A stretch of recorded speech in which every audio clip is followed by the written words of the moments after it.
देखिए, आज मुझे जो बीएसपी और एलएसपी के गठबंधन की जो अहम जिम्मेदारी मेरे कंधों के ऊपर दी है, उसके लिए मैं तमाम राष्ट्रीय पार्टी की तमाम पदाधिकारी एवं हमारे अहम नेतागणों का तहे दिल से, हृदय की गहराइयों से बहुत बहुत धन्यवाद करता हूं। और मैं निष्ठा और ईमानदारी से आप लोगों के बीच में कहूंगा कि आज जो लड़ाई आज जो धर्म युद्ध हम लड़ रहे हैं, वो एक भेदभाव के खिलाफ की लड़ाई है।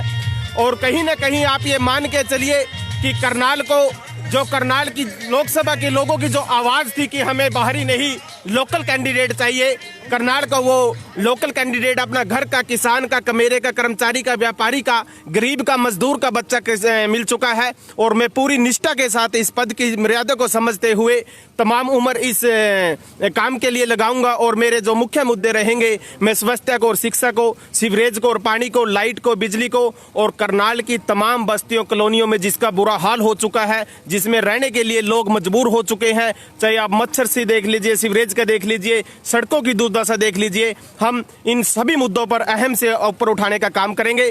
और मैं आप लोगों के माध्यम से बताना चाहूंगा करनाल वासियों को, सभी को, करनाल लोकसभा वासियों को, कि आप लोग हमारा तन मन धन से साथ दीजिए और कंधे में कंधा मिलाकर हमारे साथ चलिए। जीत हमारी निश्चित है, जीत बहुत नजदीक है हमारे, लेकिन आप लोगों को एकजुट होकर पिछले सभी मतभेद बुलाकर 36 बिरादरी को इकट्ठा चलना होगा। और जीत के मुकाम तक अगर आप लोग हमें पहुंचाएंगे तो दिल्ली के संसद में हम किसान की और कमेरे की आवाज को हमेशा उठाते रहेंगे। सबसे पहले टिकट मिली है, अनाउंसमेंट हुई है, फायदा मिलेगा इसका? बिल्कुल बिल्कुल बिल्कुल फायदा मिलेगा। जहां तक सबसे पहले की अगर मैं बात करूं तो दूसरी पार्टी है तो आज तक ये सस्पेंस में है कि हम उतारे किसको, क्योंकि बीजेपी के पास, कांग्रेस के पास, किसी भी पार्टी के पास लोकल कैंडिडेट नहीं है, वो सोचने पर मजबूर है। और हमने आप लोगों के सामने पिछले 3 साल से मेहनत की थी, टिकट की इच्छा ना रखते हुए भी मेरे ऊपर जो हाईकमान ने मुझे जिम्मेदारी दी, मैं इस जिम्मेदारी को पूरे तन मन धन से निभाऊंगा। और मैं मानता हूं कि फर्स्ट टिकट होगी और फर्स्ट ही करनाल लोकसभा की हमारी जीत होगी। तो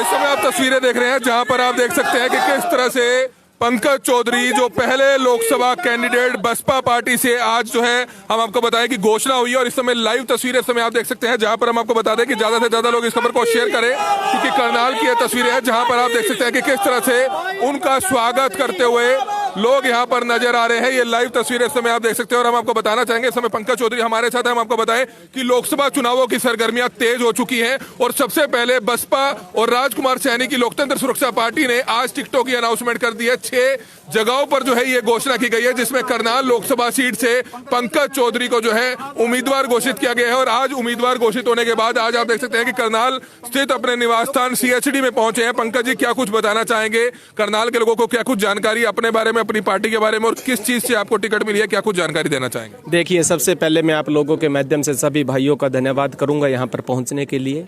और उसके साथ साथ मैं बताना चाहूंगा कि करनाल लोकसभा की जो पिछले कई सालों से जो आवाज बनकर उठ रही थी कि हमें लोकल कैंडिडेट चाहिए, हमें लोकल कैंडिडेट की रिक्वायरमेंट है, हमें वो कैंडिडेट चाहिए जो कमेरे की, किसान की, कर्मचारी की, व्यापारी की आवाज को उठा सके, वो करनाल को मिल चुका है। और मुझे पूरी उम्मीद है कि हम लोग इस धर्म युद्ध में जीतकर, विजय बनकर माननीय कुमारी बहन मायावती जी की झोली में ये सीट डालेंगे। और खासकर युवाओं को मैं एक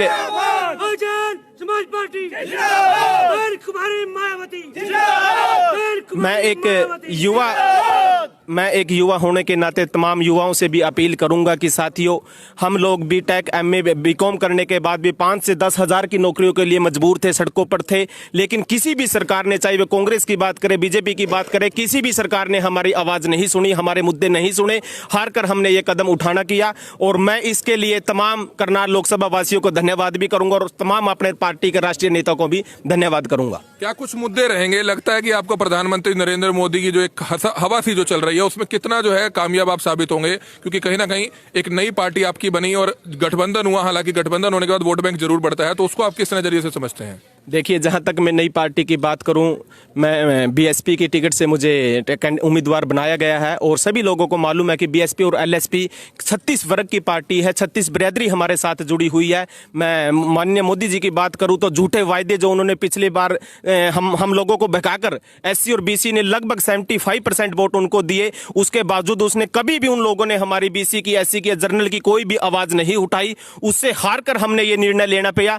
ये सत्ता परिवर्तन नहीं, अगर मैं कहूं तो ये सत्ता के साथ साथ हमने व्यवस्था परिवर्तन को भी देखना है और व्यवस्था परिवर्तन करने के लिए यह हमने कदम उठाया। मैं आपको उम्मीद के साथ और विश्वास के साथ ये बताना चाहूंगा कि निश्चित तौर पर हमारी जीत होगी। 110% हमारी करनाल लोकसभा से जीत होगी, क्योंकि हमारा जो एलएसपी और बीएसपी के साथ साथ जो हमारा सबसे मजबूत और पवित्र गठबंधन है वो एक एससी, बीसी और जनरल के साथ है। तमाम बिरादरियों के साथ, जनता के साथ हमारा गठबंधन है और जनता इस चीज को अहम देखकर हमारा साथ देगी और विजयी बनाएगी। करनाल लोकसभा से आपके टिकट मिला है, क्या कुछ मुद्दे रहेंगे, मुख्य मुद्दे क्या रहेंगे? देखिए, मैं करनाल की बात करूं तो करनाल अपने आप में एक सीएम सिटी पिछले 4 साल 4.5 साल से बोली जा रही है, लेकिन करनाल में आप कहीं भी किसी भी सड़क की अगर मैं बात करूं, करनाल से आप असंध रोड पे चले जाइए, करनाल से आप कैथल रोड पे चले जाइए, करनाल से इंद्री रोड या करनाल से मेरठ रोड, यहां तक कि पिछले 3-4 दिन के अंदर भी खड्डे होने के बाद वहां पर 2-3 ऐसे एक्सीडेंट हुए जिसमें हमारे नौजवान साथियों ने, हमारे भाइयों ने जान देनी पड़ी। और तमाम हर रोज ऐसे एक्सीडेंट होते हैं जिसमें हजारों की संख्या में लोग घायल होते हैं और उसके बावजूद घायल होने के बाद वो जब सरकारी हॉस्पिटल में भेज दिए जाते हैं, ना समय पर एम्बुलेंस मिलती, ओखी सोखी अगर एम्बुलेंस मिल भी जाए तो वहां आगे बिल्डिंगें इतनी बड़ी है लेकिन डॉक्टर वहां पर कोई भी नहीं है। एक आम इंसान को स्वास्थ्य की, शिक्षा की, कर्मचारी की और दवाई की ये मूलभूत समस्याएं होती है जिससे करनाल लोकसभा आज तक दूर रही है। किसी भी मंत्री ने आज तक ये सुविधाएं आम जनता तक नहीं पहुंचाई। कहां पर टिकटों की घोषणा हुई और करनाल के अलावा कहां की घोषणा हो चुकी है? देखिए, आज हमारी रोहतक के अंदर जो घोषणा हुई, 6 टिकटें हमने उम्मीदवारों को घोषित कर दिया है, जिसमें हमारा फरीदाबाद का हुआ और करनाल लोकसभा का हुआ, उसके साथ साथ अम्बाड़ा लोकसभा का हुआ, गुड़गांव, भिवानी और महेंद्रगढ़ का हुआ, प्रॉपर रोहतक का हुआ और हिसार का हुआ। कितनी सीटों पर बसपा और कितनी सीटों पर लोकतंत्र सुरक्षा पार्टी? देखिए, जो हमारा गठबंधन में हमारे हुए हैं वो 2 सीट पर हमारी एलएसपी लड़ेगी और 8 पर बीएसपी लड़ेगी। 8 पर बीएसपी और 2 पर एलएसपी।